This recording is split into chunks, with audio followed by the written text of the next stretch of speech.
Welcome, Bridge Builders, to another episode. Today I have in house with me Stevie. She is a previous guest on the podcast, and we're happy to have her back. She's a good friend of mine from high school, and we've stayed in touch over the years. So just a reminder before we get started to like this episode, subscribe, share it with your friends, family, on your Instagram story somewhere. I don't really care, but if you do, share it. Just share it. That'd be great. And then if you'd like to financially support the podcast, there is a link in the description below. Stevie, welcome back to Latter-day Bridge Builders. Thanks for having me on again. Yeah. It's been a couple years at this point now. It has been, yeah. And a lot's happened, I know, in your lifetime since that point. Today we kind of wanted to focus on a little bit of faith and doubt and, you know, kind of this duality that often exists. I wouldn't say even just in Mormonism. I think this is a broader... think it's with any branch of spirituality. And I like spirituality even like with people who do like New Age or whatever. Yeah.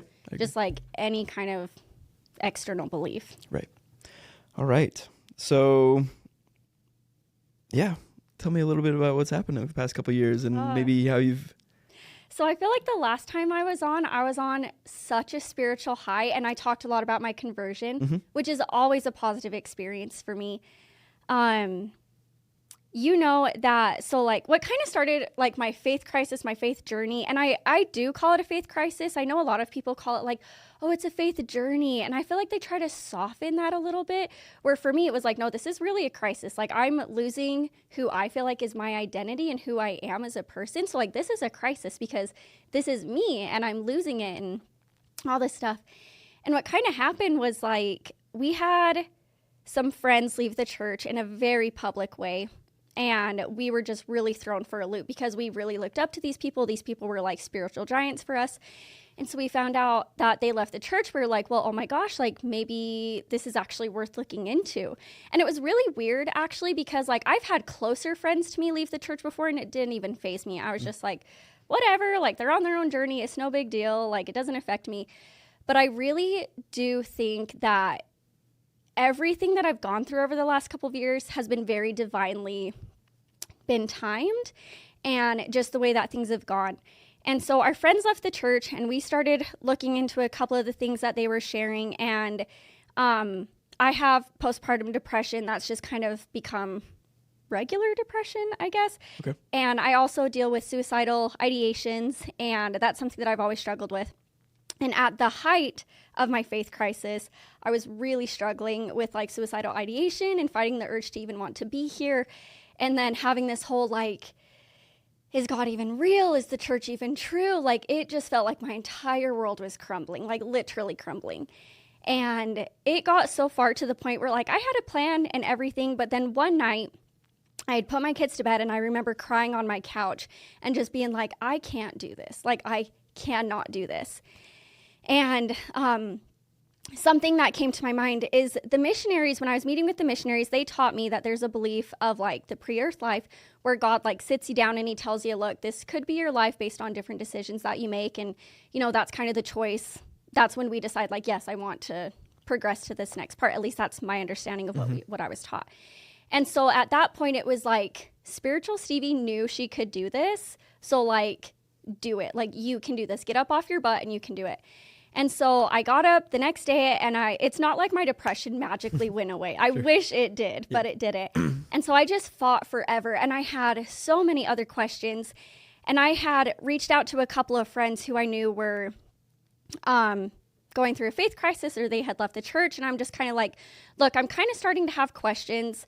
I'm not planning on leaving the church right now. So, but like, what are some resources I can look at? And I think I even reached out to you and you sent me this huge long like PDF of all these resources. It was something that I made. That you made, and I really appreciated it. And I was like, some of those I'm not ready to read yet. Right. Like, because is this the one where I put like certain people that I'm like, this person is like not my favorite person. Yes. This person's like a very faithful source. And so forth. Yeah. And you even included like Mormon stories and I was like, I've heard really bad things about that podcast, and I'm planning on staying in the church. Like, I'm looking for all the reasons to stay in the church, you know? The whole doubt your doubts before you doubt your faith kind of thing. Like, I was trying so hard to just be like, stalwart, faithful member. I'm going to look for the truth and whatever. And the Manti Temple was being remodeled, and it was being opened. And I remember feeling so strongly like, you have to sign up, you have to sign up, you have to sign up. And I was like, I can't do that. Like, young moms can't be a temple worker. Like, it's only old people and like retired people. I can't do that. But then every week it was like, you have to do it. Because every week at the pulpit, they'd be like, they still need volunteers.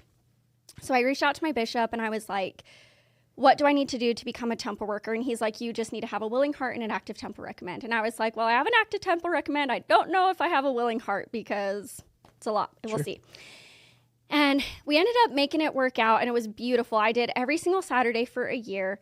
And I was like, if I have questions, I'm going to go to the place where we're taught that God is. Like, we're taught that he is in the temple, and that's it. Like, you know. So I was like, I'm going to go there and I'm going to talk to God, and he's going to get what's for. Because I've got some questions for him, and he's going to answer them. Sure. And so I started going to the temple, and I worked in the bridal suite. And so I got to help get the brides ready for their weddings, and it was really cool for their sealings. And I got to do initiatories, and I got to, I did the veil a couple of times. And it was one of the best experiences of my life. And I'm going to say I didn't get all of my questions answered, but I received a lot of peace with not knowing. It's so frustrating too, because a lot of the time I would have a question and it was like, the answer was like, you will learn in time. And I'm like, okay, how much time? Like tomorrow? A year from now? Like, what are we doing? Eternity, right? Yeah, eternity. Like, how long do I have to wait for these answers? But it was just like this overwhelming feeling of peace and just being like, it's going to be okay, girl. Like, stop stressing. And I'm like, I don't know how to do that. But I did it. And there was, so I started in April of 2024. And then around February, March time, I was getting ready to reach my 1 year mark. And I just started having this feeling of like, the temple is such a good place. Like, I still even believe that the temple is so good. And I love it. But I remember having this feeling and this thought of like, this place is such a good place, but your time is up here. And I was like, no, I'm riding a spiritual high right now. Like, things are so good. I'm not going to quit while I'm ahead. But it was so strong. And every single week, it was like, you're done here. Like, you need to move on to the next step. And so I was 1 week shy officially from my like official start date. And I quit the temple. And I had the most spiritual experiences. And like my final day, I was talking with a bunch of my friends in the temple in the different areas that I worked. And I was able to talk with a lot of the sisters. And they were like, you have such a unique perspective.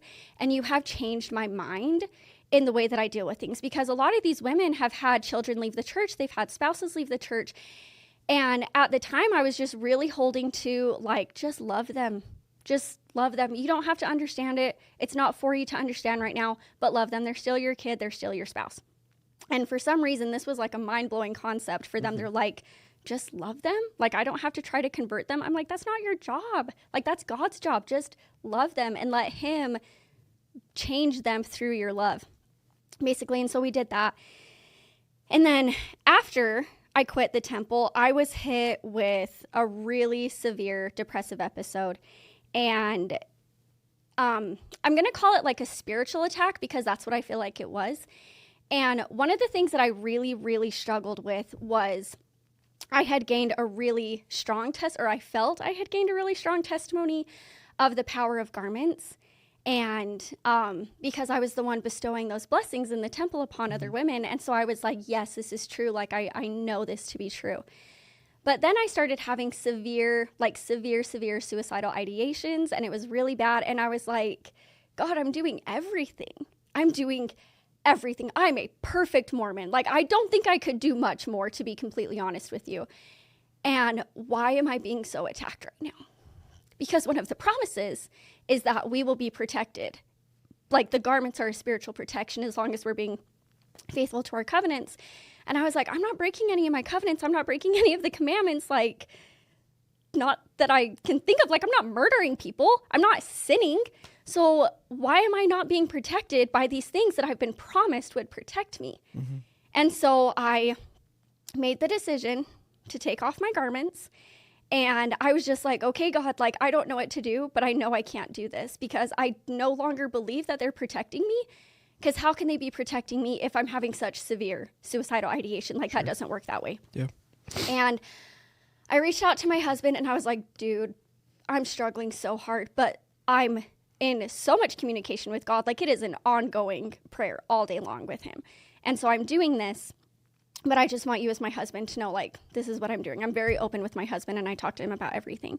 And he's just like, okay, babe, like, do what you need to do. Like, no pressure either way, just do what you need to do. And I really appreciated that. And then after that, I was like, all the questions came back, even though I'd gotten the answer of like, it's okay, like, I'm at peace. All the questions came flooding back. And I was like, I can't do this, because I was starting to become like angry and bitter. And I was really stuck in that anger stage of like grieving a spiritual journey. And I was like, I don't like who I'm becoming. I don't like this angry, bitter person. I don't like looking for fault in all the things. I just can't do it anymore. And I had this bit of like, I'm going to just study the New Testament. I'm going to study Jesus Christ. I'm going to study the Bible.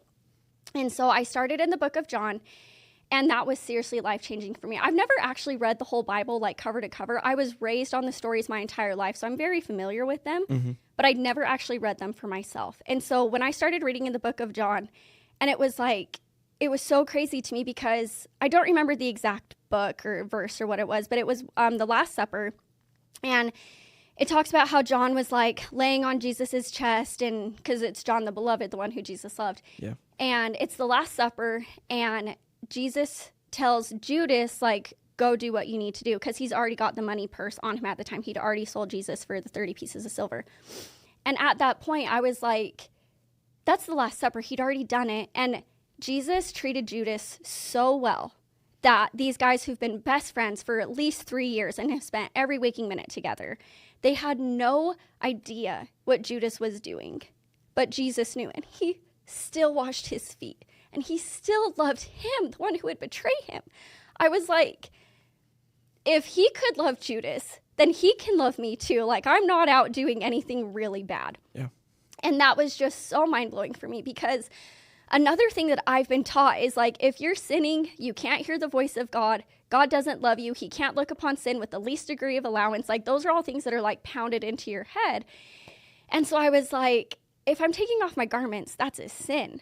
Like, that's what I've been taught. And so like, how can I be receiving this revelation from God if I'm sinning?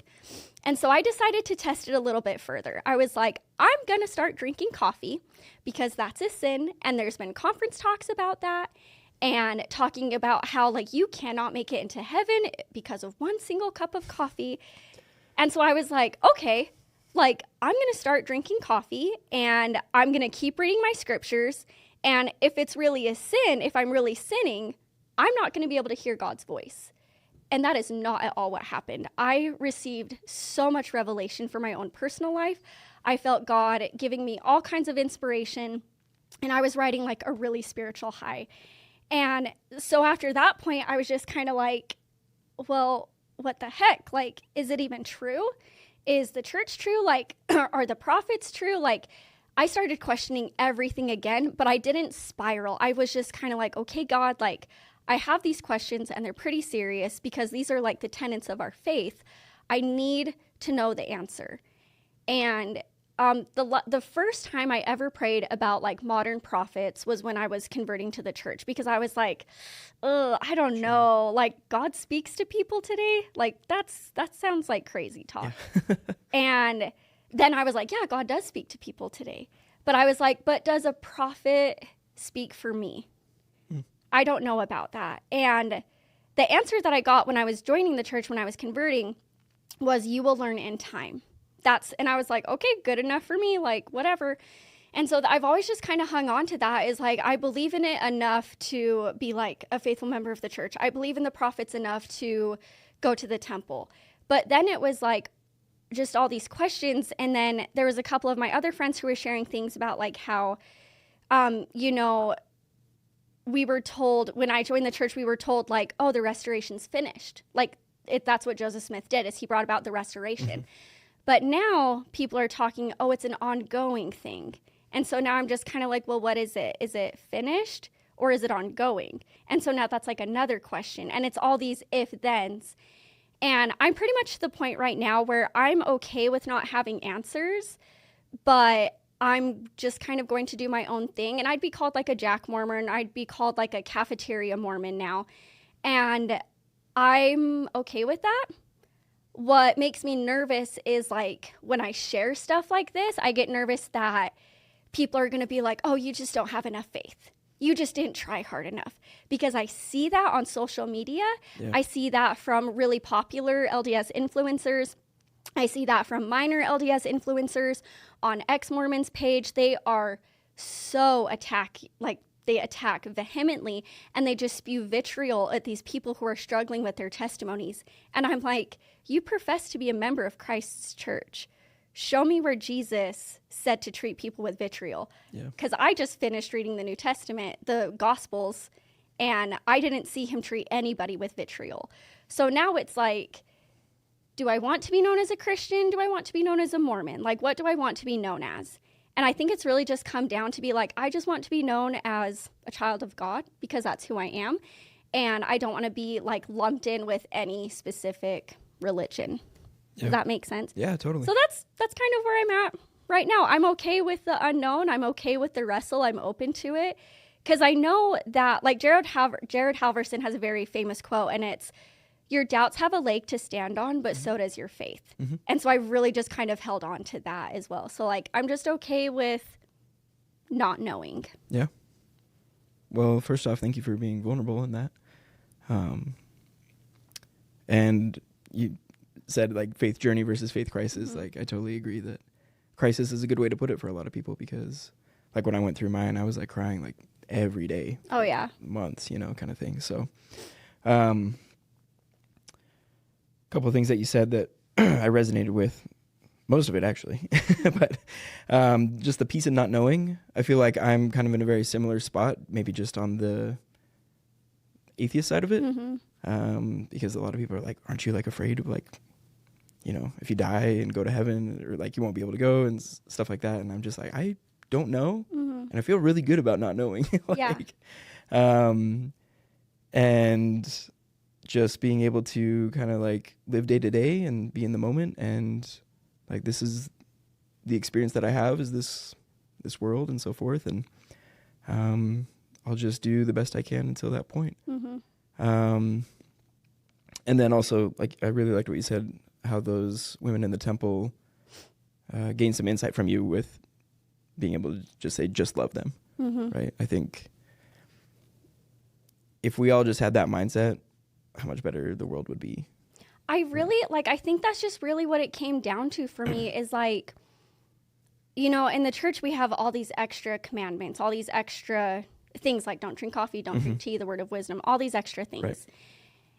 And it can be a lot for a lot of people. And it can be so easy for other people. It was so easy for me for 10 years. It was the easiest thing ever to live it.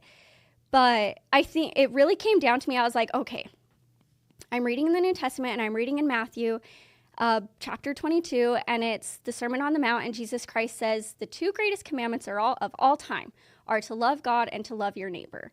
And I was like, okay, if I'm not following any of the extra commandments, but I'm only following love God and love others, like that's what I'm going to focus on. I'm just going to love the heck out of people. And it worked for a really, really long time. And I feel like it's still working, but I feel like I've kind of gotten lost in the weeds a little bit in my faith.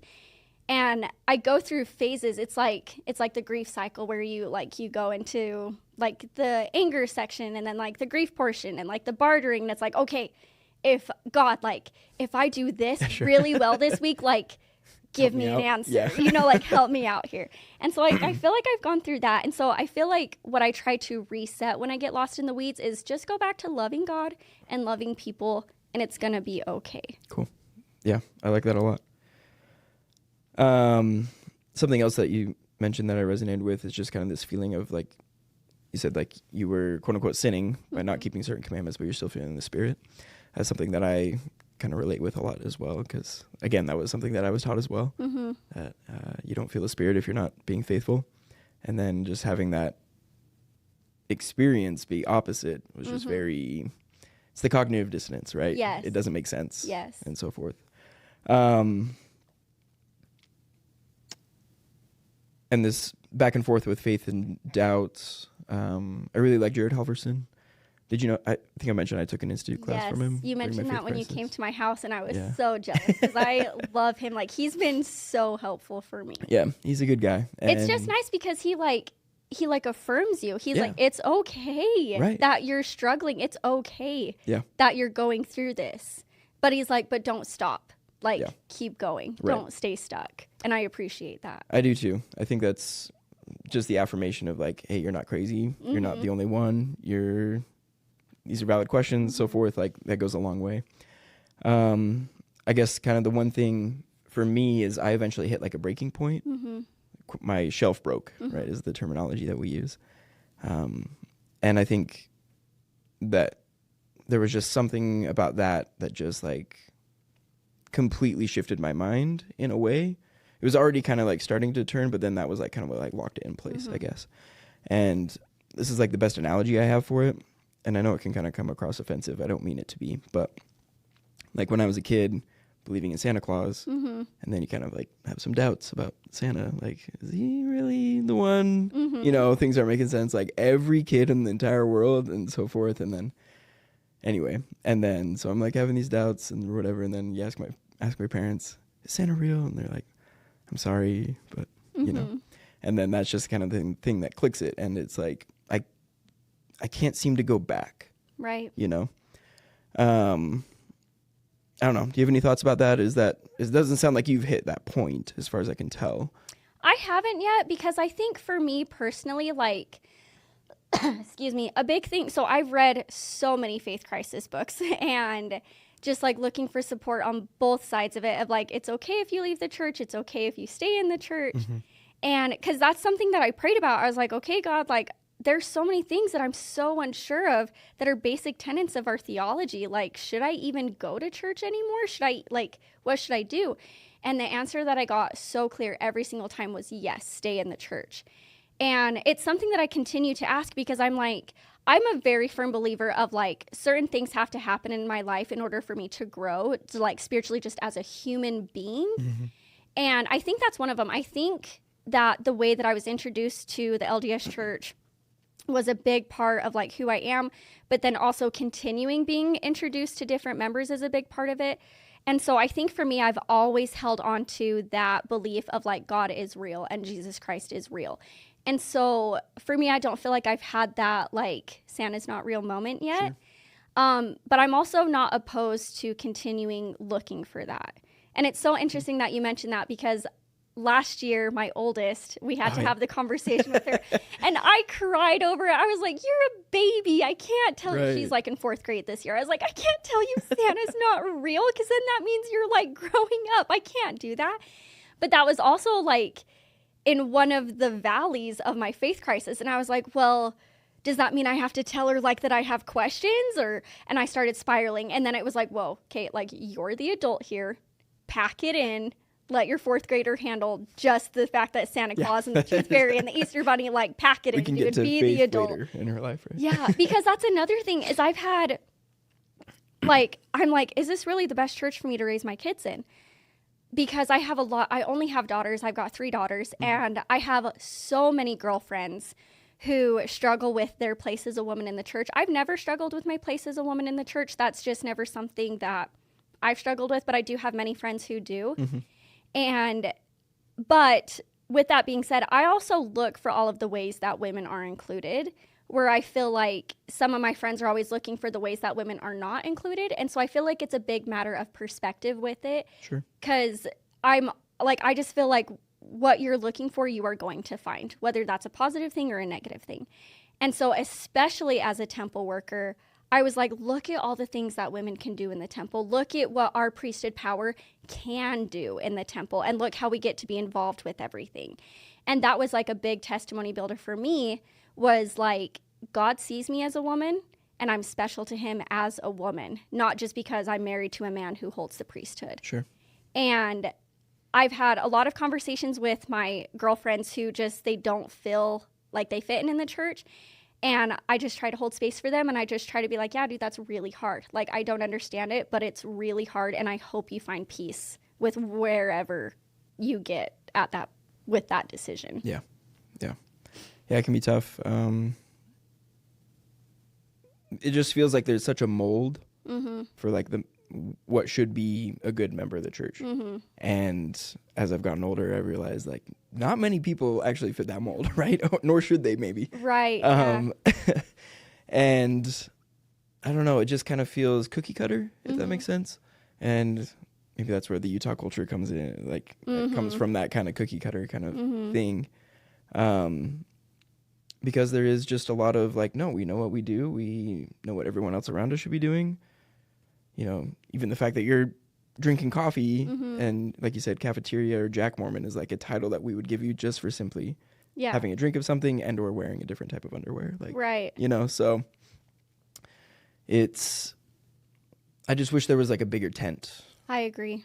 And I don't know, our generation is rising in age and eventually there'll be a prophet of the church who is our age, you know, and I just am curious of like what the church will look like at that day, you know, so a lot of stuff to look forward to. Yeah. The thing that's interesting too about the term Jack Mormon is it's like you're too religious for your non-religious friends as a Jack Mormon, but you're not religious enough for your religious friends. Right. So it's like, again, like where do I fit in? Yeah. Because I don't really fit in with either crowd. And so it's like, and also like Jack Mormon has a very negative connotation, I feel like, to it. Like when I was raised in a non-LDS family, my family members would be like, oh, he's a Jack Mormon. He's not a real Mormon. And I'm like, well, you don't even like Mormons. So I'm confused on what the problem is here. Yeah. So it's just kind of like, again, there's all these, I feel like our culture or our age or whatever is so obsessed with all these different identifiers. And it's like, I don't want to have all these identifiers. I just want to be me. Yeah. I just want to be Stevie. Like, that's all it is. Yeah.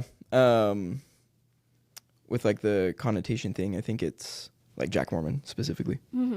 It kind of goes back to that cookie cutter. It's like everybody in and out of the church, as long as they know something about it, like they know what we should be. They should be. And so to see someone who's not quite following the rules, I think for me, at least when I was a member, kind of like looking at Jack Mormons and stuff, it was like, you know what you should be doing. Like, why aren't you? And so it's just kind of this, again, cognitive dissonance. I wish people would ask though. Like I'm extremely open about it. So I wish people would ask me, oh, you're a Mormon. You used to be a temple worker. Why are you drinking coffee now? Because I will tell you, I'm not afraid to let you know of my struggles to a degree. Sure. Because I don't want to be the cause of somebody else's faith crisis.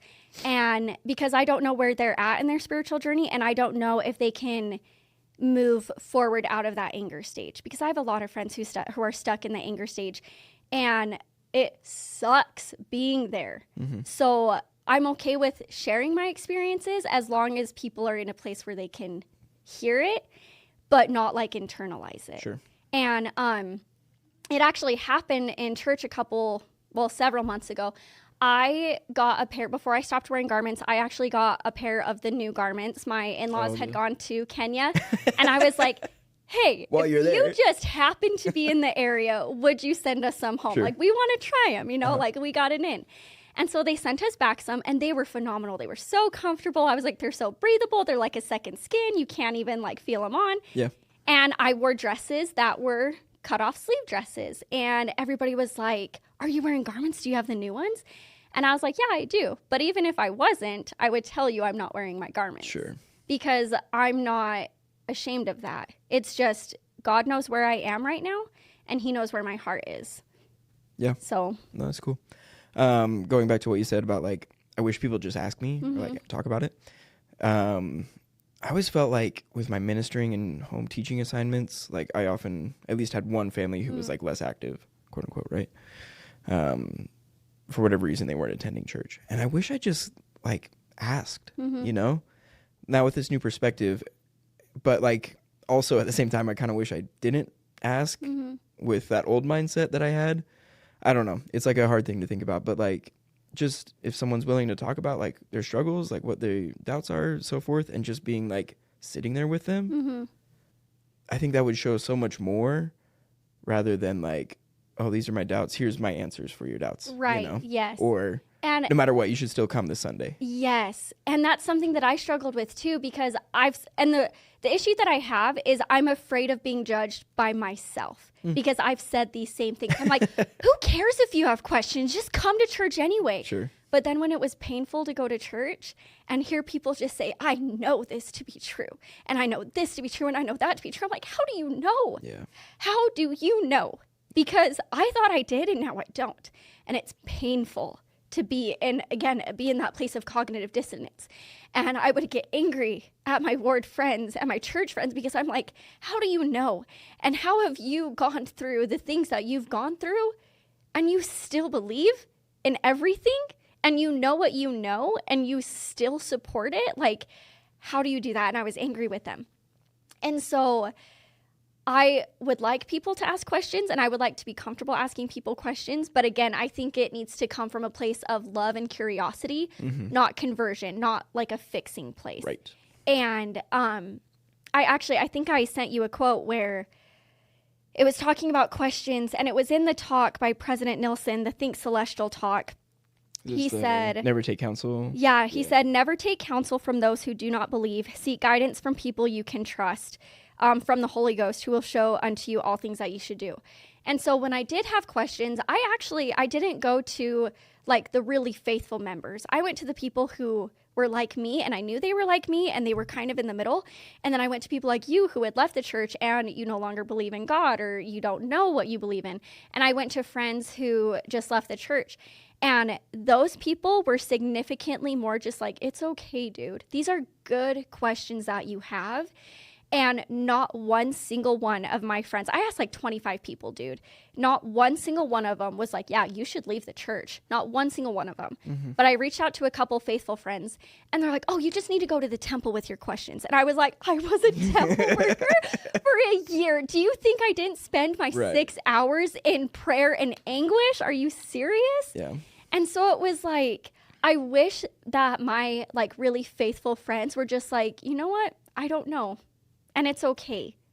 It's okay that you have questions, and it's okay that I don't have an answer for you. Yeah. I wish that that was the case, but I think we're taught a little bit because, like, if you're raised in the church, you're raised in early morning seminary or seminary at the public schools.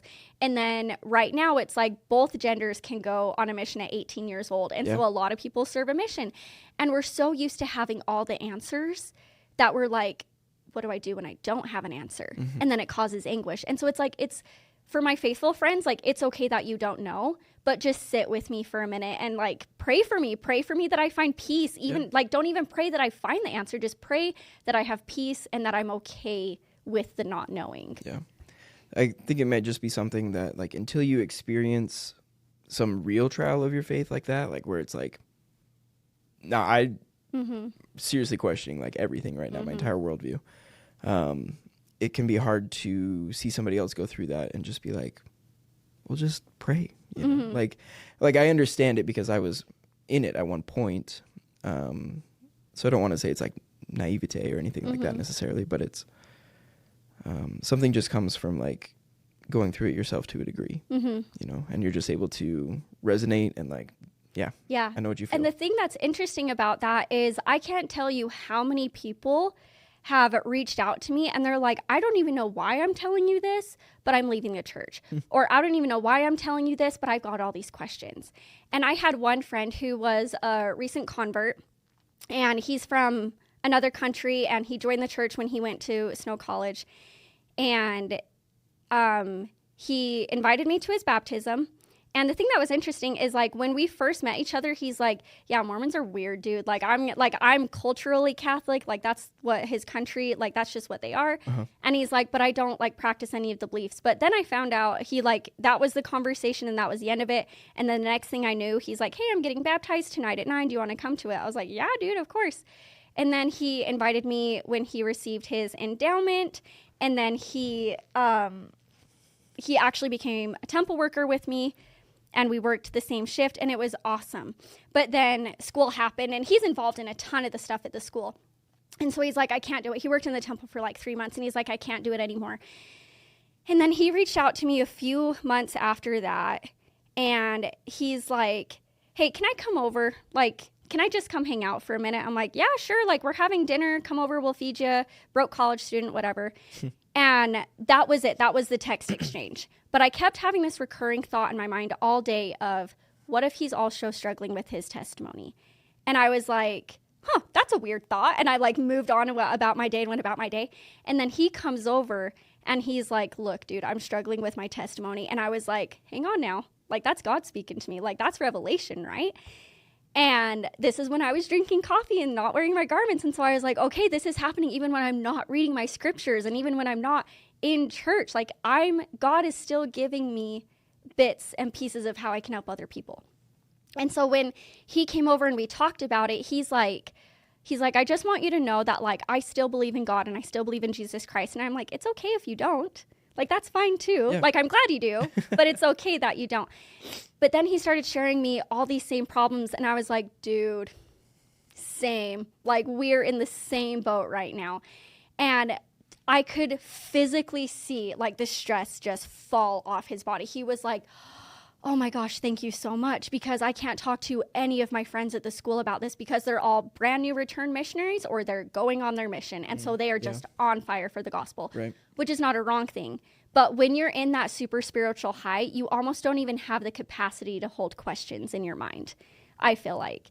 And so when he was able to open up to me, and he stayed at my house for like 4 hours, like we had dinner and dessert, and my husband was there, and my husband was sharing his experiences, and our friend would share his experiences, and then I would share stuff.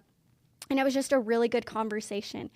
And I was like, the only thing that I'm going to suggest to you is, like, as long as you still believe in God and Jesus Christ, like you say, just keep going back to him, because that's what's brought me peace, is going back to him. And I was like, and if ultimately you go back to not believing in God, like, that's okay too.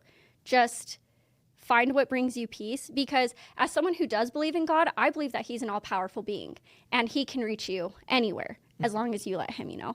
So I was just like, just keep doing what you're doing and know you're not alone. Like, I promise you, there's so many of us out there, and it's so okay. Yeah. And so I feel like another part of the reason why I'm going through what I'm going through is to be able to help other people go through it as well. Yeah. Which, like, I know sounds hokey and like weird, or like it might sound like that's an excuse that I'm telling myself.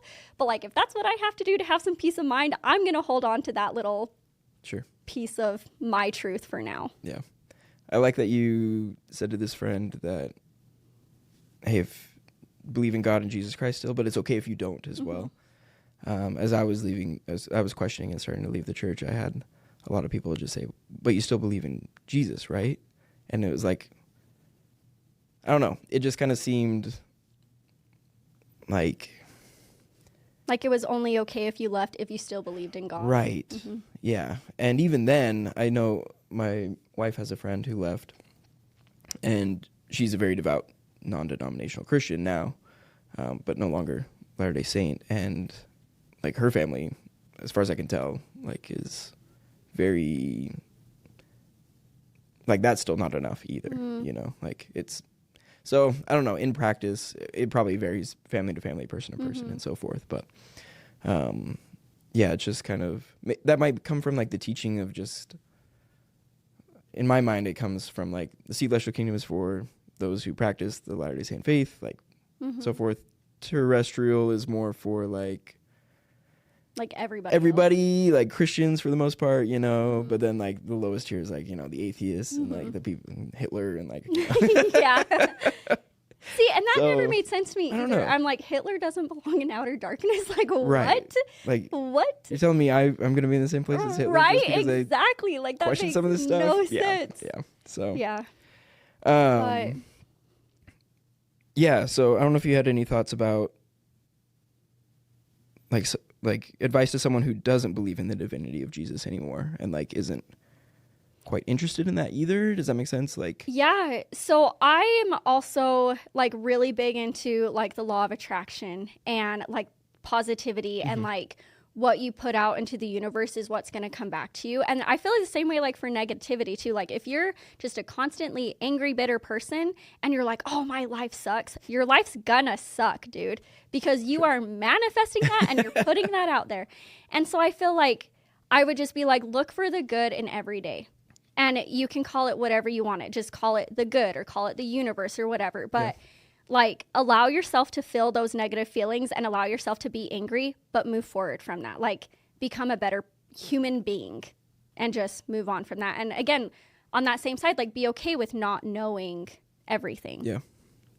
That's what I would say. Okay. Because that's what I would do. Like, if I said, I don't think I could ever stop believing in God. Like, I think I tried it once and I was like, nah, I can't do this. Like, I can't. Like, I have such a strong testimony. I've had so many sacred experiences of where I believe there is a higher power. And so I can't, personally, I just can't not.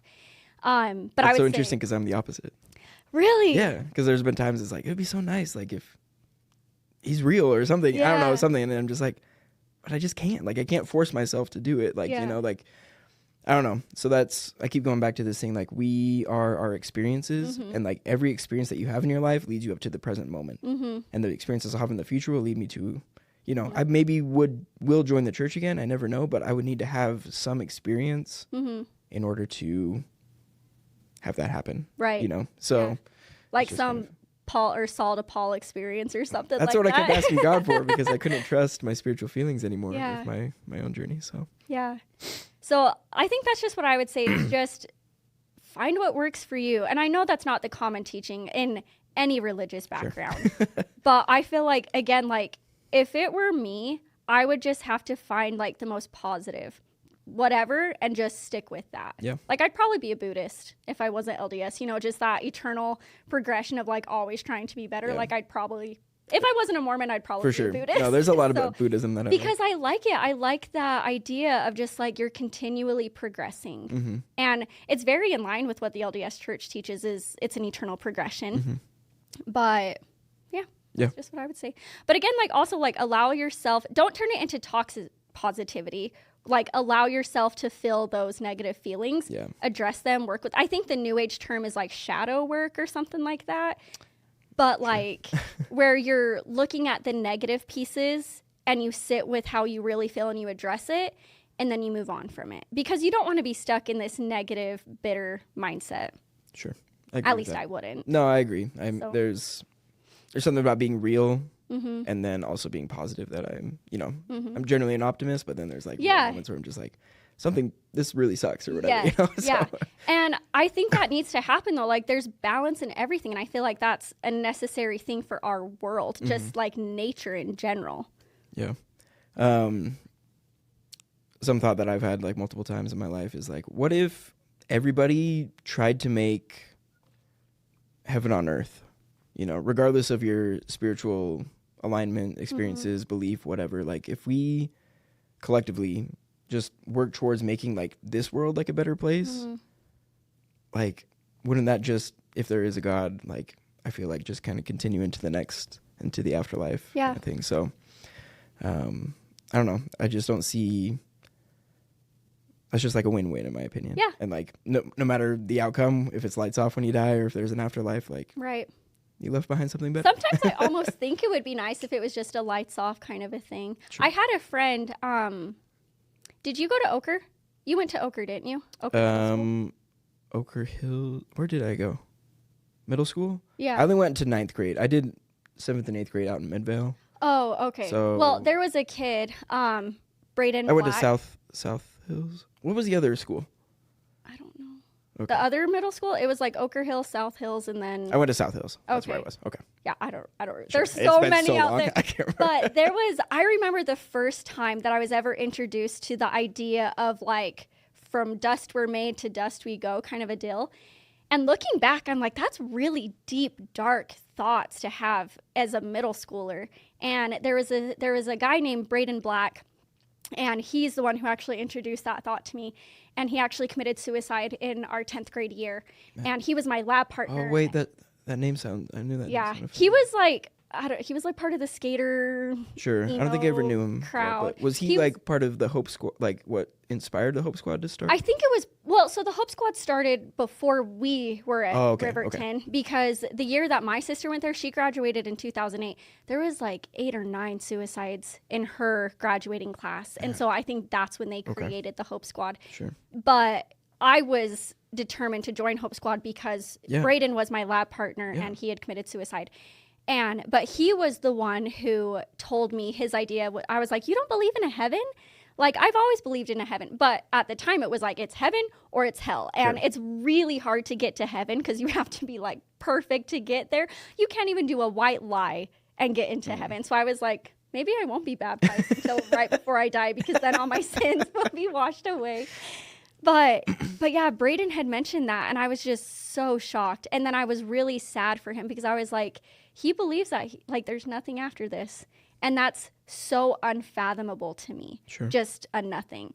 But after going through all this anguish now in my 30th year, I'm like, maybe that would actually be really nice, just to like eternally be at rest and just have no thoughts afterwards. Yeah. But guess we'll find out when we die. But. Yeah, we'll just have to find out. Yeah, like since leaving religion, like I'm not afraid of death.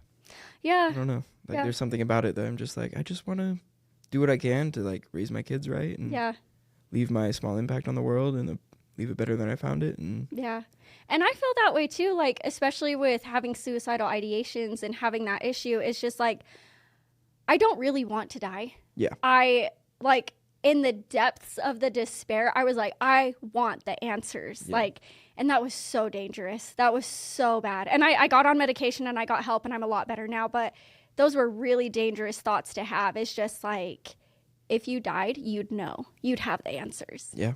And I was like, that is too dark, and that is not of me. That is not a thought that I would have.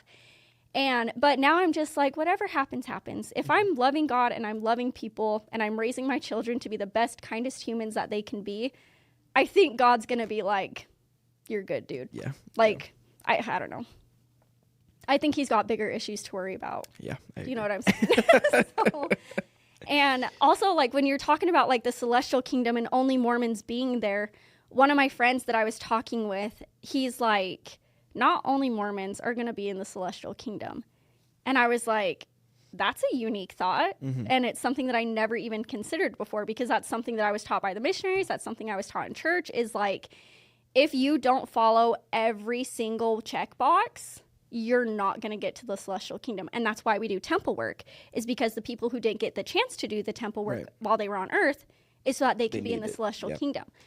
But like, we have these uncontacted tribes, and like, how do we get their names for the temple work? Like, I just believe God's going to sort it all out in the end. Like, I think we're too busy trying to micromanage God that God is being left out and he's not managing it. Yeah. You know what I'm saying? Yeah. Yeah. Oh, I had a thought. Dang it. Just like the idea, you know, talking to more people in and out of the church and so forth, and people of other religions and whatever. Like, I think there's a quote by Gandhi. I talked about this with the previous guest. I've yet to release the episode. But I think it's like, there's as many religions in the world as there are people. Basically, everybody has their own interpretation and spin and kind of stuff like that. I think, at least with potentially other religions as well, but I'm most common with the Latter-day Saint movement. There just seems to be this disconnect between like the leadership and then the members, because like, again, it's like the members, we talk with each other and, you know, we have all these like great things, but then like the leadership kind of says more of, puts the hard line down, right? Like, this is the doctrine, this is the rule, this is whatever you may. And it just kind of feels like there's this big disconnect and it's hard to bridge that gap. Do you feel that way? I do. I feel that way very strongly, actually, because it's like, I love my ward to pieces. I think I have the best ward in the entire state, maybe even the entire world, because the people are so Christ-like and they're just phenomenal. And even my bishop is so phenomenal. And I 100% truly believe he is a man of God. And I truly believe that God speaks to him in his bishop leadership role capacity. Because there have been times where I've been crying out to God for help and not talking to anybody about it, not even my husband. And Bishop will be like, hey, let's just go chat for a minute. And I'm like, I don't want to, because you're going to make me cry and open up, and I'm not ready to do that yet. Sure. And he's like, well, it's okay if you cry. And I'm like, no, it's not, because I'm not ready to address these deals, especially with my, you know, my bishop. But and also like he was a good friend of ours before he even was called bishop. And I was like, ooh, he's my friend. Yeah. I can't have him be my bishop. Like talk to him about stuff that I'm struggling with. Like I can't do that. But then it's like, no, he's your friend. You can and you should talk to him about this stuff. And there was a couple months ago where he was like, you've just been on my mind so much. I get woken up early in the morning with you on my mind, and I just really needed to reach out to you. And I immediately burst into tears because I was like, God's talking to you behind my back. Like, oh my gosh. But I was like, yeah, dude, like, I'm not okay. I'm really struggling, but like, I think I'm going to be okay. And he's like, well, what can I help with? And I was like, nothing, because I really feel like I need to go at this on my own with Jesus Christ. And I was like, the biggest thing I think is I just need you to extend some grace and understanding. And please, please believe that I truly believe that God is directing me and guiding me in this. Because it was a big deal for me to start drinking coffee and to take off my garments and do these things that are like culturally sinning. And it was a huge deal for me. And I was like, what are people going to say about my husband if I do this? Because he's the Elders Quorum president. Oh, yeah. So what are they going to say if the Elders Quorum president's wife is doing these things? Because I don't care what people say about me.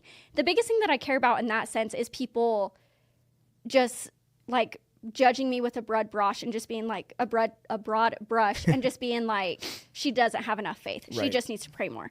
And then projecting that onto your family. family. And then projecting that onto my family. Because, like, if you knew the nitty-gritty, the anguish of my soul, the dark night of my soul, as the scriptures say, like, you would not say that. Yeah. But I do, like, I love my bishop. I love my local ward. But I really do struggle with some of the things that the church, as the institution, puts out. There are some things that I wish they were way more hammer fist on and had like a way stronger stance on, personally. But then there are some other things where I'm just like, I thank God I'm not in charge of that. Because how do you, as, 15 men, 3 men, guide an entire world church? Yeah. How do you deal with the saints in Africa and the saints in Europe and the saints in America? And then how do you deal with the saints in Utah, where we have such a bubble? Yeah. It's very and I'm just glad that I don't have that that job, because it's hard enough being in charge of like the young women and just being like, you guys are so dumb in your teenage brains. And God give me strength to be guiding you. Like, am I really the right leader for this? And that's another point, is I actually was going through my faith crisis as a young woman's leader. And I was like, I can't do this. I can't hold a calling. How am I supposed to teach these girls like the gospel principles if I don't even have a testimony of the gospel principles? Sure. And that was really difficult. But there were a couple girls who were devastated when I left the Young Women's. And I didn't know until after I left. And they were like, you abandoned me in there. And I'm like, girl, where were you the whole 2 years I was there? Like, I told you to come to me. And now, like, you can still come to me, but it's not the same. Sure. So. Okay. Yeah. Well, thank you for opening up. Thank you for sharing. Thanks for having me. Yeah. Are there any kind of final things you want to say before we finish out? I don't think so. I think the biggest thing is, again, just like, don't stay stuck. Feel your feelings. Yeah. But then move forward in whatever way you can. Cool. And just like be at peace with that.